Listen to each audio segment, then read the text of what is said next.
जय श्री कृष्ण, जय श्री ठाकुर, जय श्री राधे। आज भारत की देतुल्य जनता को मेरा सादा चरण स्पर्श। मैं आप सभी को अपने गुरु के कुछ वचनों को सुनाऊंगा। मेरे गुरुदेव कहा करते थे कभी हम लोग के बीच कि आप अगर पढ़ते हैं तो आपके जीवन में कभी मूर्खता नहीं आ सकती, और अगर आप जपते हैं, हरिनाम जपते हैं, महामंत्र जपते हैं, तो कभी आपके जीवन में पाप नहीं आ सकता। और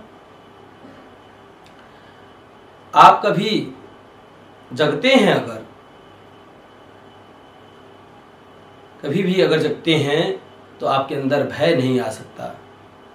सिर्फ वो आंख खुलना जगना नहीं, अपने जीवन में अपने कर्तव्यों के प्रति जगना। अगर आप जगते हैं तो आपके अंदर कभी भी किसी का भय नहीं होगा। और गुरुदेव जी कहा करते थे कि आप अगर मौन हैं, किसी सभा में भी मौन हैं, बड़े से बड़े सभा में बैठे हैं और आप वहाँ उसकी किसी प्रकार का कोई जानकारी नहीं है, और अगर मौन है वहाँ, तो आपको किसी भी प्रकार का भय नहीं होगा, कलह नहीं होगा, किसी से किसी प्रकार का दुराभाव नहीं होगा, किसी से किसी प्रकार का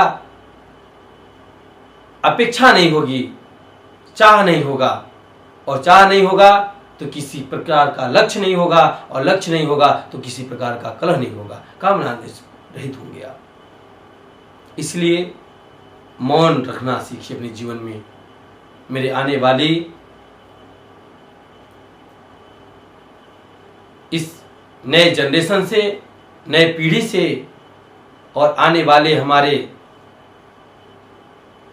विज्ञान के अपने विशेष मार्ग पर फैलने आने वाले युवा वर्ग से यह निवेदन है। मैं अपने गुरुदेव के वचनों को आपके बीच साझा कर रहा हूं कि आप लोग इसको अपने जीवन में उतारिए। अगर आप पढ़ते हैं हमेशा तो कभी मूर्खता का प्रमाण नहीं देना पड़ेगा आपको समाज में।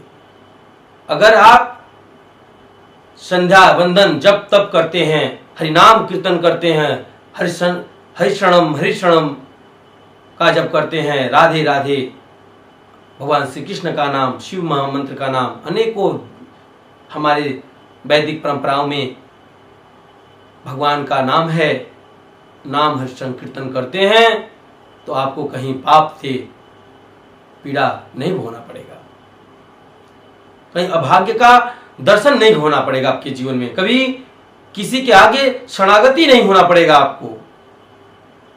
और अगर आप मन कर्म वचन अपने कर्तव्यों पे जगे हुए हैं, अपने काम पे प्रेरित हैं, और अपने काम के प्रति निष्ठावान और सदैव निरंतर 24 घंटा जगे हुए हैं, अपने काम के प्रति विचार करने वाले हैं, तो आपको कभी किसी से भयभीत नहीं होना पड़ेगा, किसी से अपमानित नहीं होना पड़ेगा, किसी से किसी कर्तव्य को के लिए सर नहीं झुकाना पड़ेगा।